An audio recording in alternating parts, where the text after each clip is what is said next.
दुनिया भर में फैली तमाम जानलेवा बीमारियों के बीच एक और गंभीर बीमारी है ब्रेन स्ट्रोक। दुनिया का हर छठा इंसान ब्रेन स्ट्रोक का शिकार है। 60 साल से ऊपर की उम्र के लोगों के लिए मौत की दूसरी सबसे बड़ी वजह है ब्रेन स्ट्रोक। वहीं 15 से 59 वर्ष की आयु के बीच की बात करें तो मौत का 5वां बड़ा कारण है ये। ब्रेन स्ट्रोक की वजह से 70% लोग अपने देखने सुनने की क्षमता खो देते हैं। आमतौर पर 20% दिल के मरीजों पर ब्रेन स्ट्रोक का खतरा बना रहता है। ब्रेन स्ट्रोक, जिसे ब्रेन अटैक भी कहा जाता है, ये मस्तिष्क में अचानक उत्पन्न होने वाली एक गंभीर स्थिति है जिसमें ब्लड की सप्लाई रुक जाती है या रक्त वहां रिसने लगता है। इसके मुख्य कारण है हाई ब्लड प्रेशर, धमनी में कमजोरी। इसके अलावा स्ट्रोक सिर में किसी चोट की वजह से भी आ सकता है। हर साल 11 मिलियन लोग ब्रेन स्ट्रोक से प्रभावित होते हैं, जिनमें से ज्यादा लोग सही समय पे सही कदम न लेने के कारण नहीं बच पाते। इनमें भी अगर देखें तो पश्चिमी देशों की तुलना में भारत में इसके ज्यादा मामले देखने को मिलते हैं। मुंह तिरछा हो जाना, अचानक से एक या दोनों हाथों का बेजान हो जाना, जबान लड़खड़ाने लगना या पूरी तरह से चली जाना, मांसपेशियों का विकृत होना, हाथों या पैरों में कमजोरी महसूस होना, सिर में तेज दर्द होना। ये लक्षण बताते हैं कि आपको फौरन डॉक्टर की सलाह की जरूरत है। ब्रेन स्ट्रोक हो जाने की स्थिति में तुरंत कार्रवाई करना नुकसान को कम करने और सुधार के अवसरों की संभावनाओं को बढ़ाने के लिए महत्वपूर्ण है। अगर समय रहते ट्रीटमेंट नहीं किया जाए तो ये व्यक्ति की मौत या पैरालिसिस का कारण बन सकता है। न्यूज़ इंडिया के लिए मोनिका सिंह की रिपोर्ट। तो आज हम जानेंगे ब्रेन स्ट्रोक के बारे में। हमारे साथ तमाम डॉक्टर्स भी जुड़ चुके हैं, सबका स्वागत कर लेते हैं। हमारे साथ डॉक्टर वरुण भार्गव हैं, जो कि कंसल्टेंट है, न्यूरोसर्जन है कैलाश हॉस्पिटल में। हमारे साथ डॉक्टर रोहित कुमार पांडे हैं, जो कि न्यूरोसर्जन है, सीनियर कंसल्टेंट है। हमारे साथ डॉक्टर रमेश चंद्र मदान है, जो कि फिजिशियन है। और साथ ही साथ हमारे साथ डॉक्टर सौम्य मित्तल जुड़ चुके हैं, स्टूडियो में मौजूद हैं, जो कि सीनियर कंसल्टेंट है शारदा हॉस्पिटल में। बहुत बहुत स्वागत है आप सभी मेहमानों का। डॉक्टर सौम्य, मैं आपसे शुरुआत करना चाहूंगी। ब्रेन हेमरेज, ब्रेन स्ट्रोक अलग अलग टर्म्स है, लेकिन इसे लेकर कंफ्यूजन बहुत है, तो क्या डिफरेंस आप इसके बीच में बताएंगे? देखिए, ब्रेन स्ट्रोक जो है वो एक ऐसी कंडीशन है जहाँ पे हम ब्रेन हेमरेज और ब्रेन इन्फार्क्ट इन दोनों को इंक्लूड करते हैं। ब्रेन हेमरेज में ये होता है कि जो हमारी ब्लड वेसल है, जो नस की खून ले जा रही है ब्रेन में, वो फट जाती है, तो उसकी वजह से हमारे दिमाग में खून बाहर आ जाता है और ब्लड जो है वो ब्रेन में कलेक्ट हो जाता है, उसमें जमा हो जाता है। अगर हम ब्रेन इन्फार्क्ट को देखें, जो हम ज़्यादातर स्ट्रोक मानते हैं कहलाता है, उसमें ये होता है कि खून एक जगह जाके जो खून का वेसल है, ब्लड वेसल है, उसमें रुक जाता है और उसकी वजह से हमारे दिमाग को खून ना मिलने की वजह से, ऑक्सीजन ना मिलने की वजह से वहाँ का एरिया डैमेज होता है। तो फ़र्क जो है वो बेसिकली ये है कि एक जगह हमारा खून निकल रहा है और एक जगह हमारा खून बंद हो जा रहा है आर्टरी के अंदर। ठीक है, डॉक्टर वरुण भी हमारे साथ बने हुए। डॉक्टर वरुण, आपको क्या लगता है ये प्रॉब्लम इतनी ज्यादा कॉमन क्यों हो रही है?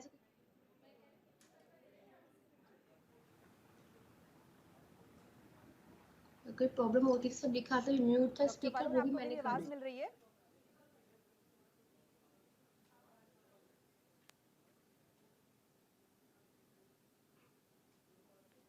डॉक्टर रोहित, मैं आपसे जानना चाहूंगी, आपको क्या लगता है ये प्रॉब्लम्स आजकल इतनी ज्यादा कॉमन क्यों हो गई हैं?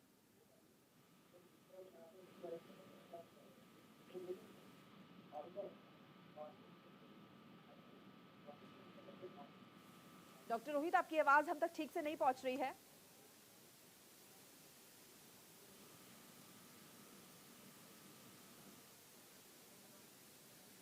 अच्छा टॉपिक आपने चूज किया है अभी के सिनेरियो में। जी हेलो जी, बोलिए अपनी बात। मेरा ये कहना है कि बहुत इंपॉर्टेंट टॉपिक आपने चूज किया है प्रेजेंट सिनेरियो में, ब्रेन स्ट्रोक और उसके लक्षण, और इसको हम कैसे इस पे बचाव कर सकें, और अगर हो जाता है तो क्या करना है।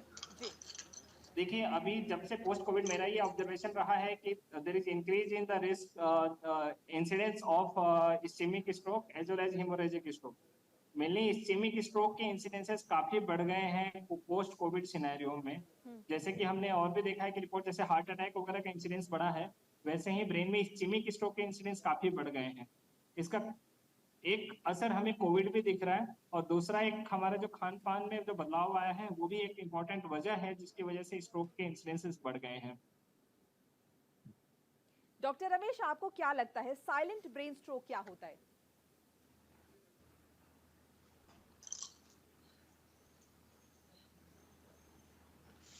डॉक्टर रमेश, आपको मेरी आवाज मिल रही है? डॉक्टर सौम्य, साइलेंट ब्रेन स्ट्रोक भी कहा जाता है, एक टर्म होता है, तो इसे किस तरह से पहचानें? देखिए होता ये है कि जब हमारा ब्रेन स्ट्रोक होता है तो उस समय हमारे सिम्टम आते हैं जो कॉमनली होते हैं कि हमारा चेहरा टेढ़ा हो जाना और हमारे हाथ पैर का कमज़ोरी हो जाना, ज़बान जो हम बोल रहे हैं उसका ठीक से ना बोल पाना, या अक्सर पेशेंट बोल ही नहीं पाते हैं। और ये चीज़ जो है ये कॉमन सिम्टम होते हैं। इनको छोड़ के और बहुत सारे सिम्टम होते हैं, जैसे हमारी नज़र को कमज़ोरी हो सकती है, हमारे हाथ पैर में सुनपना झंझनाहट हो सकती है, चेहरे पे सुनपना झंझनाहट हो सकती है। तो ये सारे सिम्टम हमें आते हैं जब अगर हमारे पास स्ट्रोक हो। अगर हमारे पास स्ट्रोक हो रहा है और हमारे पास कोई सिम्टम नहीं है तो वो अक्सर साइलेंट स्ट्रोक कहा जाता है, जिसमें स्ट्रोक हुआ है पर इस टाइप का कोई सिम्टम नहीं हुआ है, तो वो साइलेंट स्ट्रोक कहा जाता है। और ज़्यादातर ये चीज़ तब होता है जब हम किसी और वजह से आपका एक स्कैन कर रहे हैं। मान लीजिए किसी को सर में दर्द हो रहा है और वो सर के दर्द के चलते हमने एक MRI करा लिया है और उस MRI में हमें एक स्ट्रोक निकल के आ रहा है, तो हम उसको साइलेंट स्ट्रोक कह सकते हैं। तो इसमें सिम्टम बहुत ज़्यादा सिग्निफिकेंट नहीं होता, तो वो एक साइलेंट स्ट्रोक कहा जाता है। डॉक्टर वरुण, नॉर्मली देखा जाता है कि जो स्ट्रोक की समस्या है ये ज़्यादातर 60 साल से ऊपर के लोगों में आती है, तो 60 साल के ऊपर के लोगों में वैसे भी बहुत सारी दिक्कत होती है, तो ऐसे में तो कंफ्यूजन भी क्रिएट हो जाता होगा कि आखिर ये स्ट्रोक के सिम्टम्स हैं या फिर नॉर्मल चूंकि एजिंग हो रही है वो सिम्टम्स हैं।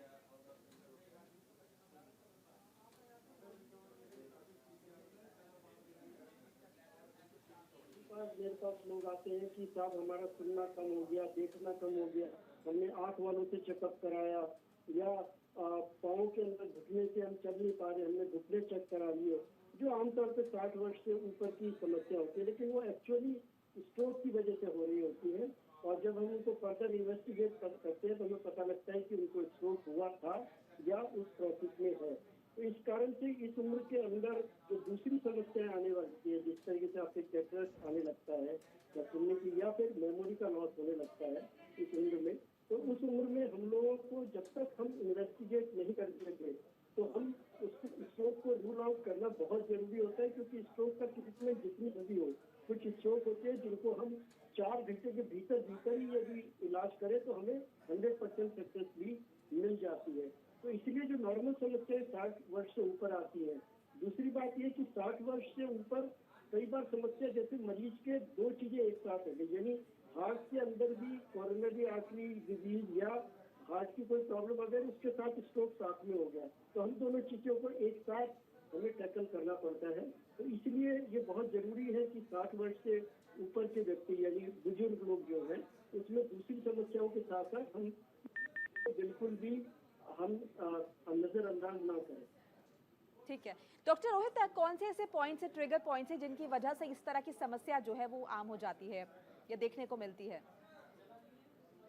देखिए जो इस्केमिक स्ट्रोक के इंसिडेंसेस तो इसलिए बढ़ रहा है क्योंकि हमारे खान पान में बहुत ज्यादा बदलाव आ गया है। हमारी जो लाइफ स्टाइल इतनी ज्यादा चेंज हो गई है, लैक ऑफ एक्सरसाइज, है ना, हमारी लाइफ स्टाइल इतनी सेडेंटरी हो गई है। और मेरा ये ऑब्जर्वेशन रहा है कि कोविड के बाद के आगे के 2 सालों में, बिकॉज इसका कोविड का कुछ ना कुछ ह्यूमन बॉडी पे डेफिनेटली असर पड़ा है, उसकी वजह से भी brain stroke, ischemic stroke specially और हार्ट अटैक के इंसिडेंसेस बढ़े हैं। डॉक्टर सौम्य, मैंने अभी हाल फिलहाल में 2-3 ऐसे पेशेंट्स को जी अपनी बात आप पूरी कीजिए। जी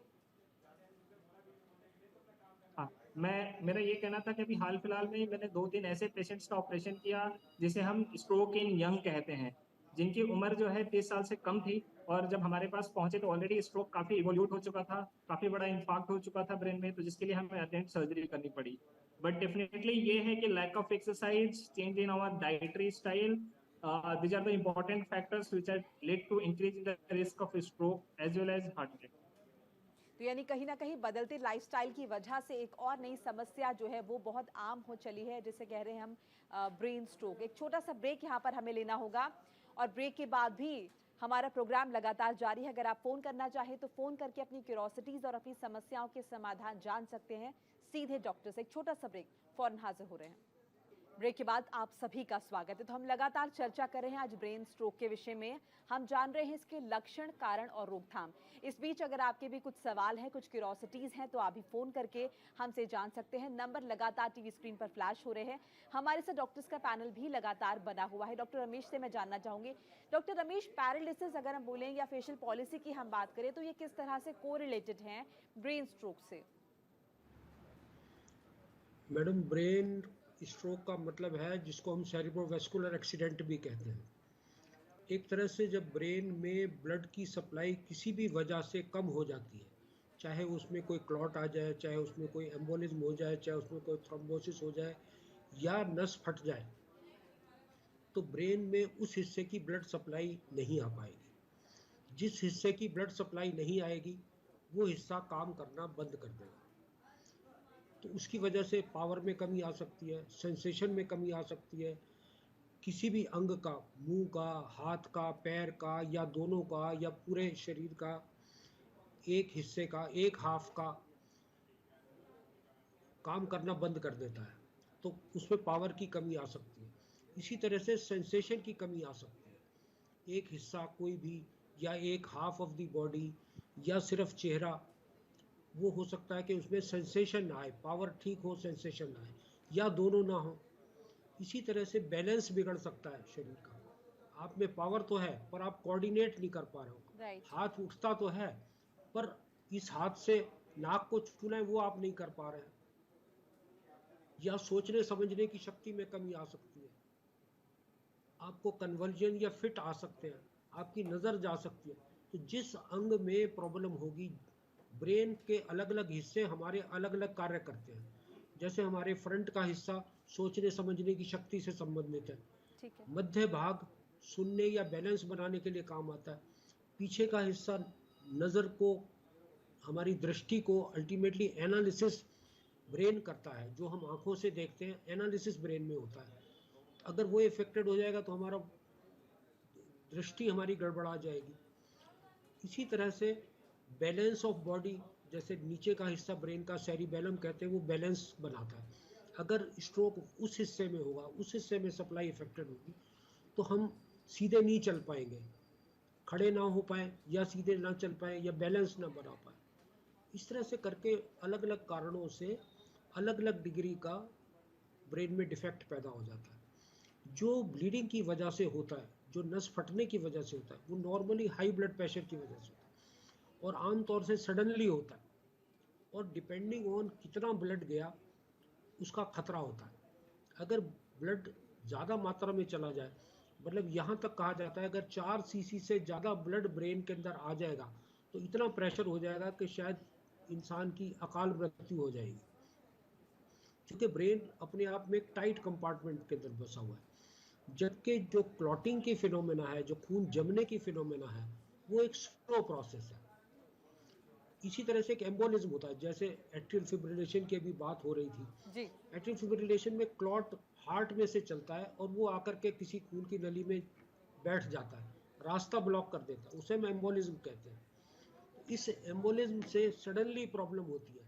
कभी कभी ये टेम्परेरी भी होते हैं, वो क्लॉट आगे पास हो जाता है, पेशेंट ठीक भी हो जाता है। अभी अटैक हुआ, थोड़ी देर में ठीक हो गया। इससे भी हमें पता लगता है कि एम्बोलिज्म फिनोमेना हो रही है। इसको हम ट्रांजिएंट अटैक कहते हैं। इस तरह की इससे साथ घटना हो, इसमें आमतौर से जीवन का खतरा कम होता है क्योंकि एक स्लो प्रोसेस है और रिकवरी भी स्लो होती है। जबकि हेमरेज वाले केस में अटैक भी फास्ट होता है और खतरा इनिशियल स्टेज में बहुत ज़्यादा होता है। पहले 72 घंटे खतरनाक होते हैं। अगर कोई इंसान 72 घंटे या 96 घंटे निकाल लेता है तो चांसेस रिकवरी के अच्छे होते हैं। डॉक्टर, डॉक्टर वरुण, मैं आपसे जानना चाहूंगी कि जिस तरह से डॉक्टर ने रमेश ने भी जिक्र किया कि शरीर का कोई हिस्सा काम करना बंद कर दे रहा है, तो क्या ये अर्ली साइंस है या फिर तब तक काम हो चुका है, अब इसके बाद आप अंडू नहीं कर सकते? अब आप किस तरह से सिचुएशन को आप समझाएंगे? देखिए, ऐसा है कि जो हम कहते हैं कि कॉलेज, लकवा, पक्षाघात या पैरालिसिस, ये हो सकता है कि कुछ ट्रांजिएंट यानी कि ट्रांजिएंट में थोड़े समय के लिए होता है, उसके बाद रिकवर हो जाता है। इसी तरह कभी एपिलेप्सी एक गिरगे का द्वारा है, उसके बाद में हो सकता है थोड़े समय के लिए पैरालिसिस रहे और फिर ठीक हो जाए। लेकिन दूसरा एक्सट्रीम ये है कि यदि किसी कारण से या तो खून का थक्का अंदर जमा हो गया और उससे टिश्यू का डैमेज हो गया, या खून की सप्लाई बंद होने से उसके अंदर वहाँ पे बहुत बड़े हिस्से में यदि इंफाक्ट हो गया, यानी उसमें हो गया इस्चेमिक स्ट्रोक हो गया, तो उसमें रिकवरी जो होती है तो कुछ परमानेंट डैमेज हो जाता है जिसमें रिकवरी नहीं होती। जहाँ तक न्यूरोसर्जन का सवाल है, तो न्यूरोसर्जन को एक चीज तुरंत करनी होती है कि यदि हेमरेज हो गया या इस्चीमिया हो गया तो ब्रेन एक क्लोज कैविटी होती है, उसके अंदर दिल पे प्रेशर पड़ता है,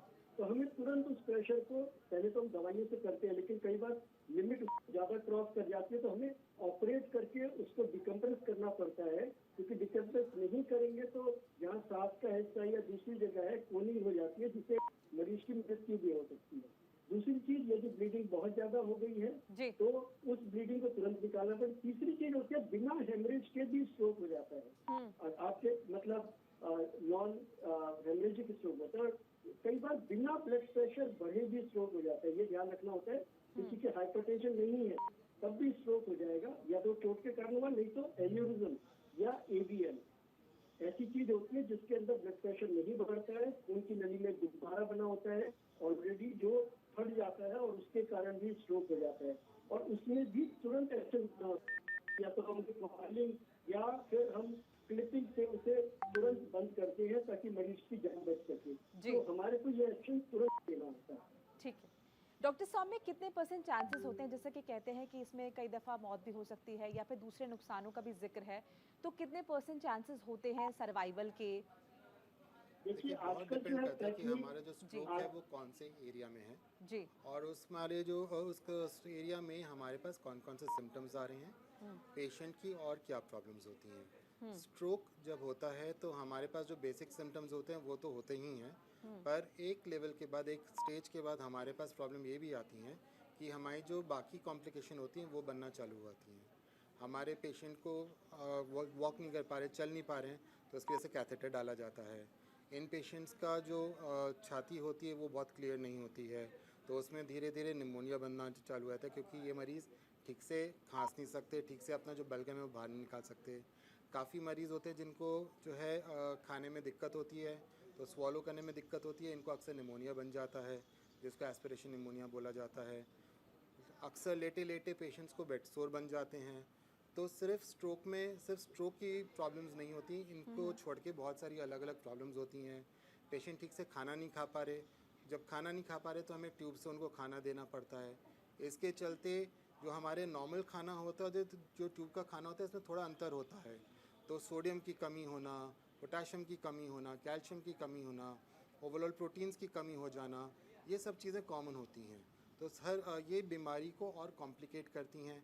हमें एक स्ट्रोक के इलाज के बाद, थ्रोम्बोलाइसिस के बाद, उनकी रेगुलर ट्रीटमेंट के बाद जब हमारी मेडिकल प्रॉब्लम्स आना चालू होती हैं, निमोनिया का हमें इलाज करना पड़ता है, उसके साथ यूरिन इन्फेक्शन का इलाज करना पड़ता है, तो काफ़ी सारी चीज़ें बीच में आती हैं। तो स्ट्रोक का साइज़ कि कितना बड़ा वो स्ट्रोक है, स्ट्रोक का लोकेशन कि वो किस जगह पे है, दिमाग के कौन से हिस्से को अफेक्ट करा हुआ है और कितना उसमें उसका असर है, क्या उसकी वजह से ब्रेन में पानी भर रहा है, क्या ब्रेन उसके साथ हमारी शुगर, ब्लड प्रेशर कितना अच्छा कंट्रोल में है, हमारे जितने सारे इन्फेक्शंस हैं ये क्या ये सब हमें कितना प्रॉब्लम दे रहे हैं। तो ये सारी चीज़ें कंट्रीब्यूट करते हैं हमारी मॉर्टेलिटी और मॉर्बिडिटी के ऊपर कि पेशेंट हमारा कितना सर्वाइव करेगा। बट येस, सर्वाइवल हमारे पेशेंट्स में बहुत अच्छा है। मॉर्बिडिटी हैं, प्रॉब्लम्स रहती हैं और उसकी वजह से हमें एक प्रोलॉन्ग ट्रीटमेंट देना पड़ता है, एक प्रोलॉन्ग इलाज उनका चलता रहता है। तो मॉर्टेलिटी इतनी ज़्यादा नहीं होती है जितनी कि मॉर्बिडिटी है, और वो चीज़ हमारे पेशेंट्स को एक लॉन्ग टर्म केयर के लिए उसको तरफ बढ़ाती है और वो एक लॉन्ग टर्म केयर मरीजों को ज़रूरत पड़ती है। डॉक्टर रोहित, किस तरह से ख्याल रख सकते हैं वो लोग जो ब्रेन स्ट्रोक के शिकार हो चुके हैं, कैसे वो अपनी केयर करें? देखिए मेडिकल में एक बहुत कॉमन सी चीज है कि prevention is always better than cure. तो जैसे कि हिमोरेजिक स्ट्रोक है, उसका मोस्ट कॉमन कॉज है हाइपरटेंशन। हमने ये देखा है कि ब्लड प्रेशर की मेडिसिन लोग लेते नहीं है। कभी ब्लड प्रेशर उनको लगा, कोई सिम्टम आया तो मेडिसिन ले लिया, कभी नहीं लिया। उसकी वजह से क्या होता है कि हिमोरेजिक स्ट्रोक के इंसिडेंसेस काफी देखने को आ रहे हैं। तो मैं रिक्वेस्ट करना चाहूंगा आपके इस प्लेटफॉर्म के थ्रू के जिनको हाइपरटेंशन है, कृपया अपने ब्लड प्रेशर की मॉनिटरिंग प्रॉपर रखें और मेडिसिन टाइम टू टाइम। दूसरा, जैसे इस्केमिक स्ट्रोक का मैंने बताया कि we have rule of golden rule, मतलब 3 घंटे के अंदर अगर हम किसी स्ट्रोक फैसिलिटी में पहुंच जाते हैं, जैसे कि स्ट्रोक के आपको लक्षण आए, हाथों पैरों में कमजोरी आई, या फिर मुंह का टेढ़ापन आया, मुंह से पानी आ रहा है, या फिर आंखों से मतलब नजर से दो दिखने लगा है, तो आपको तुरंत किसी न्यूरोसर्जन न्यूरोलॉजिस्ट को दिखाना चाहिए और आपको इवेलुएट कराना चाहिए। अगर 3 घंटे के अंदर आप पहुंचते हैं तो जैसे हमने बताया कि आईवी थ्रोम्बोलाइसिस का ऑप्शन रहता है, या फिर अगर मेजर वेसल ऑक्लूजन है तो मैकेनिकल थ्रोम्बेक्टमी का ऑप्शन रहता है, जिसमें हम तार के थ्रू जाके क्लॉट को निकाल दिया जाता है। उस केस में पेशेंट की जो आगे की मॉर्बिडिटी है वो बहुत कम हो जाती है, लिमिटेड होती है और उनकी रिकवरी अच्छी होती है। तो मेरा यही रिक्वेस्ट है आपके प्लेटफॉर्म के थ्रू कि prevention is always better than cure in medical field. तो इन सब चीजों का ध्यान रखें। एब्सोल्युटली। और डॉक्टर रमेश, मैं आपसे ये भी जानना चाहूंगी, देखिए जिस तरह से भी डॉक्टर ने जिक्र किया कि कई सारे जैसे कि टेढ़ापन आ जाता है चेहरे में, या फिर हाथ पैर काम करना बंद कर देते हैं, सुन्न हो जाते हैं, तो इस तरह की चीज़ें, जैसे कि अगर हम फेशियल पॉलिसी का एग्जाम्पल ले लें, तो क्या ये इलाज के बाद 100% चली जाती हैं? साथ ही साथ एक और क्यूरोसिटी है जो कि हमारे पास आई थी, जिसमें ये भी जिक्र हुआ था कि हमेशा इसके पीछे जो कारण होते हैं वो न्यूरो से रिलेटेड नहीं होते। देखिए, जहाँ तक इसका रिकवरी है जी ये तो एक तो ये डिपेंड करेगा कि कितना डैमेज हुआ, जी। दूसरा जो जिन कारणों से हुआ उन कारणों का अंत में क्या हुआ। तो अगर आपका डैमेज ज़्यादा हो गया, मान लीजिए किसी को कंप्लीट पैरालिसिस हो गया, तो इमीडिएट प्रेडिक्ट करना बड़ा मुश्किल है।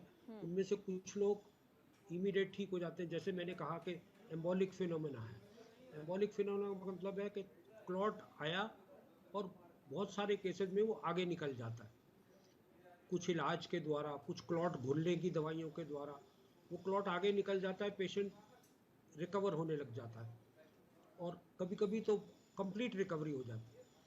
और अगर उसने मान लीजिए थ्रोम्बोटिक बन गया या वो क्लॉट आगे गया ही नहीं, वो क्लॉट डिसॉल्व हुआ नहीं, तो फिर प्रेडिक्ट करना मुश्किल हो जाता है। कई बार कई दिन, कई हफ्ते या कभी कभी सालों तक भी पेशेंट पूरे रिकवर नहीं हो पाते।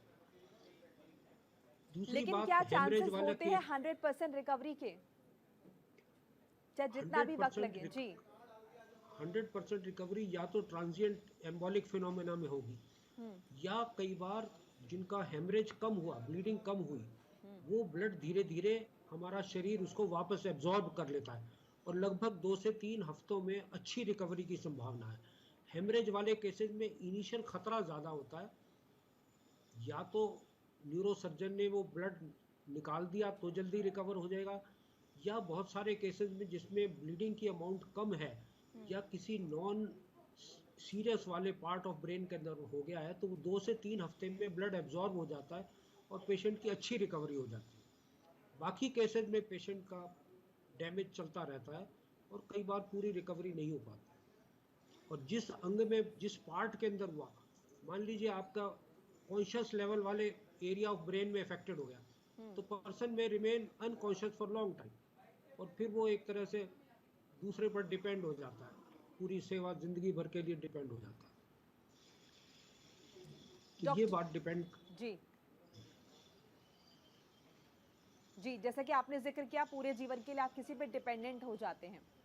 हाँ, यदि आपका कॉन्शियसनेस वाला पार्ट या वाइटल, और मान लीजिए रेस्पिरेटरी या डाइजेस्टिव प्रॉब्लम, मेडुला ऑब्लिगेटा में प्रॉब्लम हो गई, तो फिर आपका सांस अफेक्टेड हो सकता है, आपका स्वेलोइंग अफेक्टेड होगा, आप कॉन्शियस नहीं हुए, आप कोऑपरेट नहीं कर सकते, पड़े पड़े बेड के ऊपर बेड सोर्स हो जाते हैं और कॉम्प्लिकेशंस हो जाते हैं।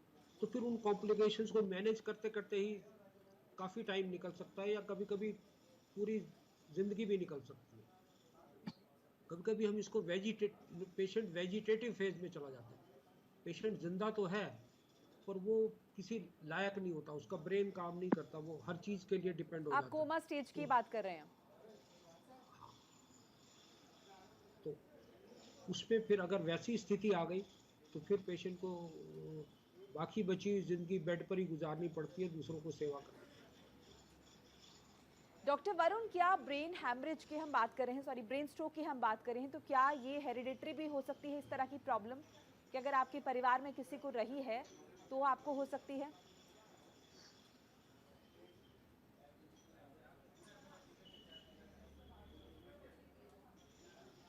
डॉक्टर वरुण, आपको मेरी आवाज मिल रही है? डॉक्टर सौम्य। देखिए, ये इसमें दो चीज़ें हैं। पहली बात ये है कि ब्रेन स्ट्रोक में जो है बहुत सारे कॉजेज़ होते हैं, डायबिटीज़, हाइपरटेंशन, और ये काफ़ी कुछ अपने आप में भी इनमें एक हेरिडिटरी का चांस होता है। शुगर अक्सर हेरिडिटरी होती है, ब्लड प्रेशर में अक्सर हेरिडिटरी होती है, कोलेस्ट्रॉल बढ़ते हैं, तो बहुत सारे इसमें फैक्टर्स हैं जो हेरिडिटरी होते हैं। स्ट्रोक इटसेल्फ में बहुत सारे कॉजेज़ होते हैं जो जेनेटिक कॉजेज़ हो सकते हैं, पर ऐसा ज़रूरी नहीं है कि इसमें सारे कॉजेज़ जेनेटिक ही हों, क्योंकि स्ट्रोक होने के बहुत सारे और रिस्क फैक्टर्स भी होते हैं, जैसे स्मोकिंग होता है, ज़्यादा शराब लेना होता है, तो ये सारी चीज़ें भी होती है जिनकी वजह से स्ट्रोक हो सकता है। शुगर अच्छा होना, शुगर कंट्रोल में होना, ब्लड प्रेशर का अच्छा कंट्रोल होना, कोलेस्ट्रॉल का अच्छा कंट्रोल होना, एक रेगुलर एक्सरसाइज रेजिम होना, ये सारी चीज़ें स्ट्रोक का रिस्क कम करती हैं। तो अगर हमारे पास एक जेनेटिक रिस्क है भी, तो भी अगर हमारा शुगर अच्छे से कंट्रोल्ड है, ब्लड प्रेशर अच्छे से कंट्रोल्ड है, हमारा एक अच्छा रेजिम है, तो बहुत अच्छा पॉसिबिलिटी है कि जेनेटिक प्रीडिस्पोजिशन होने के बाद भी हमें स्ट्रोक ना हो। पर हाँ, बिल्कुल स्ट्रोक में एक जेनेटिक प्रीडिस्पोजिशन होने की संभावना है। जैसे कि आपने जिक्र किया कि जेनेटिक भी इसकी संभावना होती है, तो क्या ये माने कि अगर किसी को ब्रेन स्ट्रोक हुआ है फैमिली में तो ही ब्रेन स्ट्रोक होगा, या फिर किसी को अगर ब्रेन हैमरेज भी हुआ है तो भी आप इसके टारगेट पे हैं?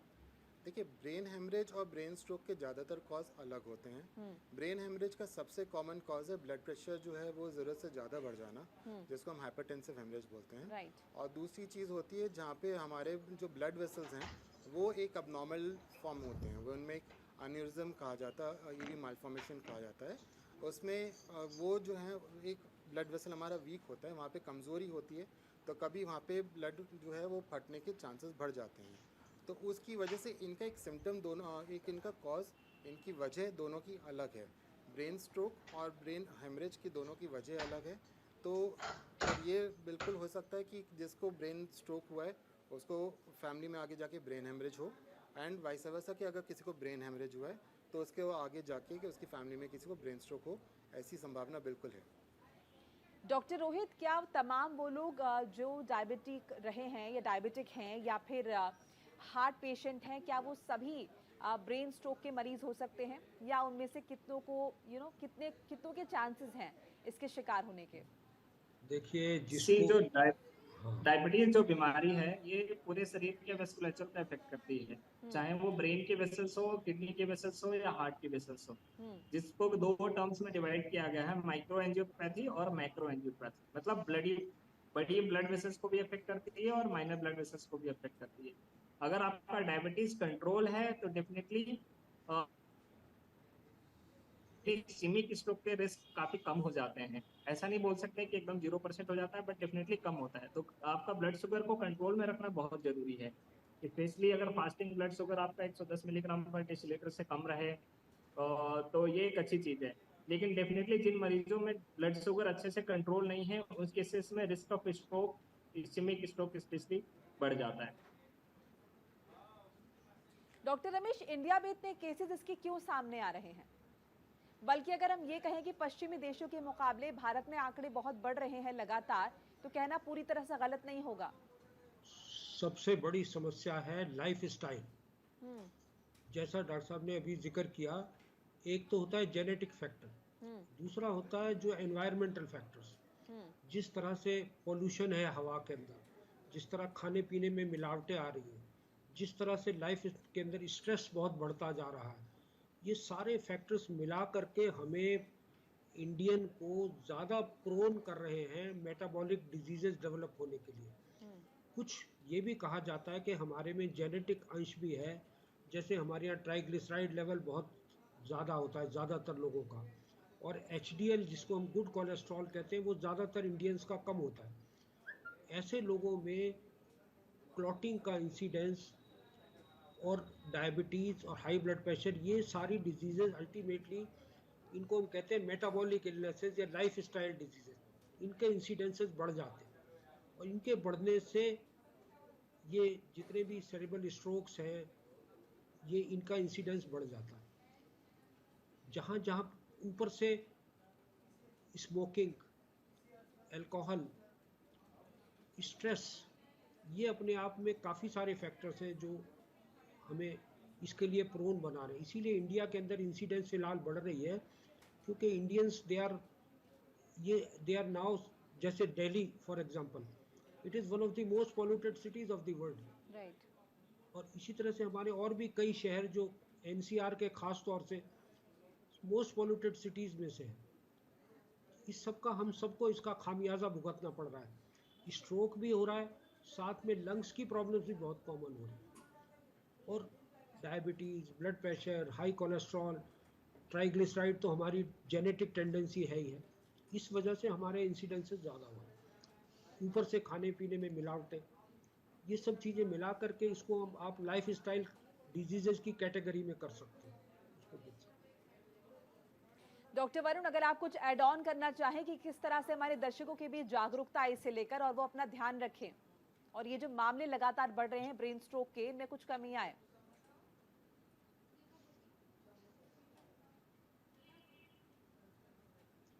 डॉक्टर वरुण, आपको मेरी आवाज मिल रही है?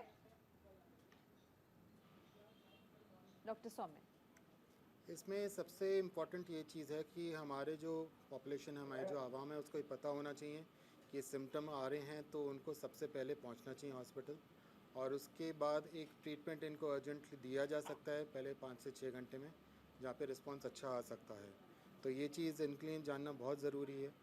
स्ट्रोक के बारे में जानकारी होना और भी ज़रूरी है, क्योंकि अक्सर हम जो पॉपुलेशन है वो सोचते हैं कि एज रिलेटेड है, तो उसकी वजह से वो इस चीज़ को स्किप कर देते हैं, उसको छोड़ देते हैं जब तक ये गोल्डन पीरियड हमारे हाथ से निकल नहीं जाता। बहुत मरीज़ ये गोल्डन पीरियड ख़त्म होने के बाद हमारे पास आते हैं कि उसके बाद इलाज करना थोड़ा सा ज़्यादा कठिन हो जाता है, पर वो गोल्डन पीरियड में आना बहुत ज़रूरी है, जहाँ पे हम इसके लिए कुछ बहुत अच्छे से कर सकते हैं। डॉक्टर वरुण, अब आपको मेरी आवाज मिल रही है? हाँ जी। अगर कुछ ऐड ऑन करना चाहे, हमारे दर्शकों को बताना चाहें जागरूकता को लेकर कि आखिर ब्रेन स्ट्रोक के मामलों में किस तरह से कमी आए।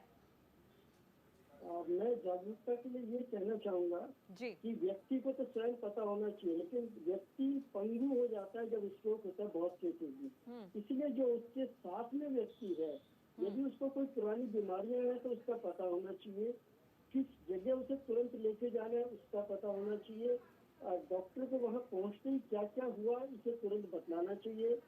यदि वो बेहोश हो जाता है तो उस स्थिति में से अंदर उसको सांस आती रहे, उसके लिए उसे टेढ़ा करना, कोई उल्टी हो जाए तो उसे तुरंत साफ कर देना, सांस की नली को खोल के जितना भी हो सके खोल के रखे, और कुछ नहीं हो तो चम्मच ही मुंह में डाल करके रखे, और उसे तुरंत हॉस्पिटल में पहुंचाएं, और तुरंत मेडिकल सुविधा यदि दे दे तो हम बहुत सारे व्यक्तियों को बचा सकते हैं।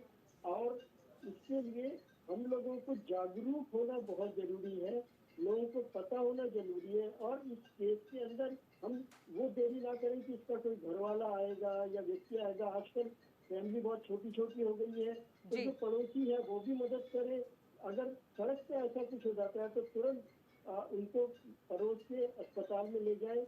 आमतौर पर सुप्रीम कोर्ट का ऑर्डर है कि ऐसे केसेस में सभी को इमरजेंसी में सुविधा दे दी जाती है। तो हम जितनी जल्दी एक्ट करेंगे उतने ही हम लोगों की जिंदगियां आएंगे। डॉक्टर रोहित, कुछ ऐसे लोग भी जो 60 साल से ऊपर के नहीं हैं और अगर ब्रेन स्ट्रोक के शिकार होते हैं, ऐसे लोगों के लिए क्या कहेंगे आप? देखिए, ब्रेन सबसे पहले मैं यही कहना चाहूंगा कि जागरूक होना जरूरी है, जैसे कि डॉक्टर वरुण सर ने बताया कि स्ट्रोक के लक्षणों को पहचाने, गोल्डन पीरियड के रूल को समझें। अगर 3 घंटे के अंदर किसी आप स्ट्रोक रेडी सेंटर में पहुंच जाते हैं तो आपका आउटकम काफी अच्छा हो सकता है। तो इस चीज को समझें। 3 से लेकर 4.5 घंटे तक का जो समय है बहुत ही इंपॉर्टेंट है। तो लक्षणों को पहचानना और समय पे स्ट्रोक रेडी सेंटर में पहुंचना, ये सबसे इंपॉर्टेंट चीजें हैं स्ट्रोक से रिकवरी में। चलिए, आप सभी क्योंकि जैसे मेहमानों का जितना डिले बहुत बहुत होता है, शुक्रिया हमारे साथ जुड़ने के लिए और हमारे दर्शकों को तमाम वो बातें बताने के लिए जो कि जागरूकता के लिए बहुत बहुत ज़रूरी हो जाती है। देखिए, जागरूकता अगर होगी तो जाहिर तौर पर आप ये समझ पाएंगे कि आप किस समस्या से जूझ रहे हैं और सही वक्त पर उसका इलाज कर पाएंगे। और साथ ही साथ ये भी ज़रूरी है कि कोई समस्या उत्पन्न ना ही हो, यानी कि precaution is always better than cure. इसी के साथ ही हेल्थ इंडिया में आज के लिए बस इतना ही। फिर होगी मुलाकात एक नए एपिसोड के साथ, एक नई समस्या के साथ ही समाधान भी लाएंगे। तब तक के लिए आप देखते रहिए न्यूज़ इंडिया। नमस्कार।